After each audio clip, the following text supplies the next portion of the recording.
जर देवेंद्र फडणवीसांना त्यांच्या नातेवाईकांमधले त्यांच्या संबंधित असणारे अत्यंत ब्लड रिलेशनमधले असलेल्या लोकांना जर न्याय देता येत नसेल तर ते महाराष्ट्राच्या मुख्यमंत्री पदावर राहण्याच्या लायक नाहीत। आणि जर धनंजय मुंडेंचे 22 प्रकरणं आहेत तर ते जाहीर त्यांनी करावेत आणि स्पष्ट करावेत, असं गुलदस्त्यात बोलू नये।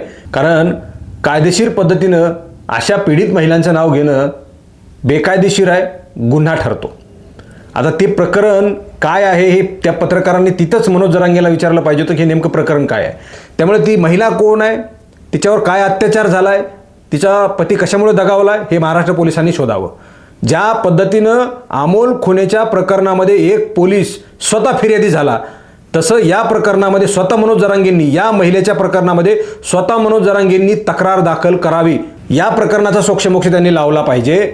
जर एखादी महिला देवेंद्र फडणवीसांना सोडून डावलून, गृह मंत्रालयाला डावलून, महाराष्ट्रातले सगळे पोलीस डावलून मनोज जरांगेंकडे येत असेल, ज्या मनोज जरांगेंकडे कुठलंही कायदेशीर पद नाही, त्यांच्याकडे येऊन ती धाय मोकळून रडत असेल। नमस्कार, प्रशोक मराठी महाराष्ट्रामध्ये आपल्या सगळ्यांचं स्वागत आहे। मी संग्राम। काल मनोज जरांगेंनी माध्यमांशी बोलत असताना थेट दम दिलाय, धमकी दिली। ती धमकी अशी होती की धनंजय मुंडेंनी माझ्या नादी लागू नये, माझ्याकडे त्याची 22 प्रकरणं आहेत।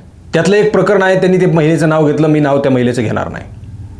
कारण कायदेशीर पद्धतीनं अशा पीडित महिलांचं नाव घेणं बेकायदेशीर आहे, गुन्हा ठरतो। आता ते प्रकरण काय आहे हे त्या पत्रकारांनी तिथंच मनोज जरांगेला विचारलं पाहिजे होतं की हे नेमकं प्रकरण काय आहे।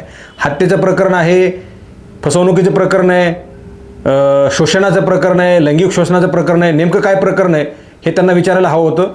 आणि नंतर त्या महिलेचं जे आहे ते नाव जाहीर करायला हवं होतं। मात्र तसं काहीही न विचारता थेट महिलेचं नाव मनोज जरांगेंनी जाहीर केलं आणि माध्यमांनी जाहीर केलं।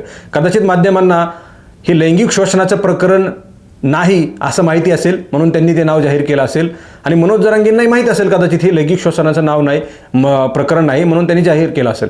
आणि जर लैंगिक शोषणाचं हे प्रकरण असेल तर नाव घेणं किती महागात पडू शकतं कदाचित हे मनोज जरांगेंना माहीत नसेल।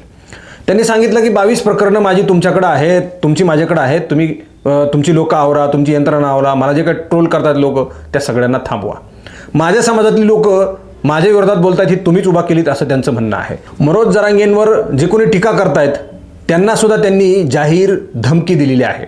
माझ्या विरोधात जे बोलेल त्यांना लाईफ लागणार आहे, म्हणजे जन्मठेपेची सजा या ठिकाणी लागणार आहे असं त्यांनी म्हटलं। मूळ मुद्दा असा आहे की मनोज जरांगेंच्या हत्येचा कट रचला म्हणून दादा गरुड, अमोल खुने आणि साळवे या तिघांना अटक करण्यात आली, त्यांना लाईफ लागली नाही।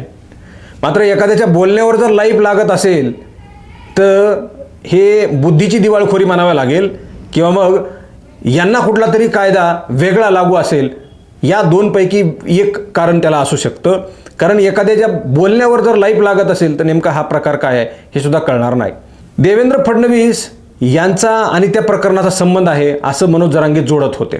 मूळ मुद्दा असा आहे की कुठली तरी नागपूरची महिला आहे, ती त्यांच्याकडे आली आणि खूपच रडत होती असं मनोज जरांगेंचं म्हणणं होतं। मला काही प्रश्न पडले।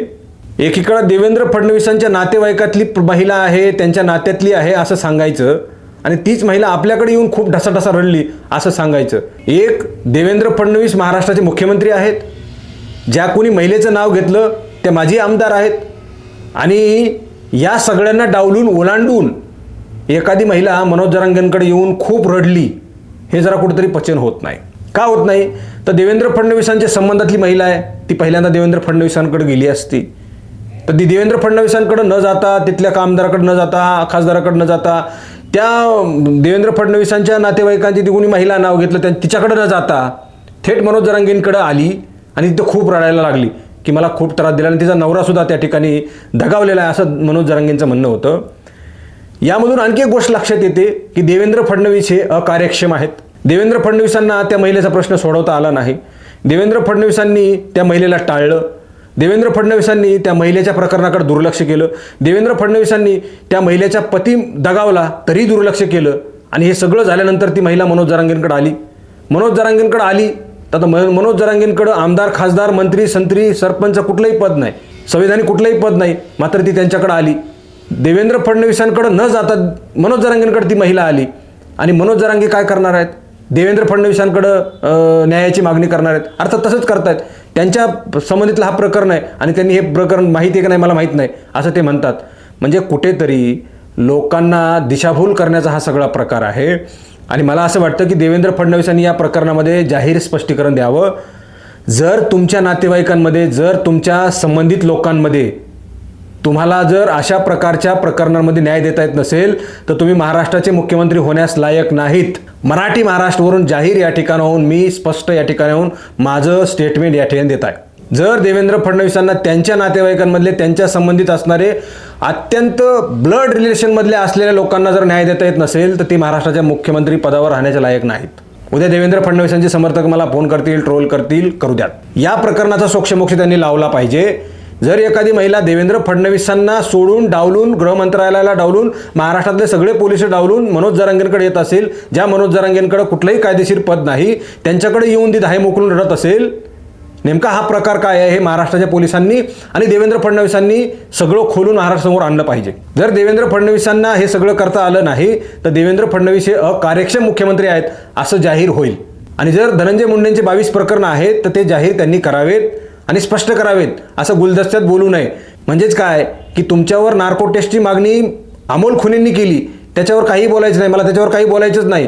त्याला दिशाभूल, त्याला डायव्हर्ट करण्यासाठी कुठेतरी दुसरे प्रकरणं पुढे आणायचे आणि हे प्रकरणं माध्यमातून, चर्चेतून गायब करून टाकायचं, हा सगळा चर्चेचा आणि स्टंट पॉईंट आहे.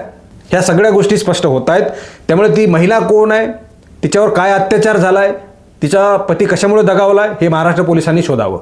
ज्या पद्धतीनं अमोल खुनेच्या प्रकरणामध्ये एक पोलीस स्वतः फिर्यादी झाला, तसं या प्रकरणामध्ये स्वतः मनोज जरांगेंनी, या महिलेच्या प्रकरणामध्ये स्वतः मनोज जरांगेंनी तक्रार दाखल करावी पोलिसांकडे, गृह खात्याकडे आणि देवेंद्र फडणवीसांची भेट घ्यावी.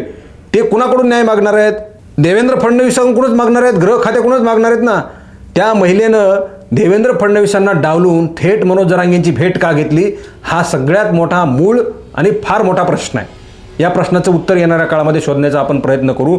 ती महिला नेमकी कोण आहे, त्याच्यासोबत काय नेमका अत्याचार झाला आहे, काय धनंजय मुंडेंचे संबंध आहेत, काय देवेंद्र फडणवीसांचे नाते संबंध आहेत, येणाऱ्या काळामध्ये मराठी महाराष्ट्र शोधून काढून तुमच्यापर्यंत सादर करण्याचा प्रयत्न करेल. या रिपोर्टमध्ये इथंच थांबतोय. खूप खूप धन्यवाद.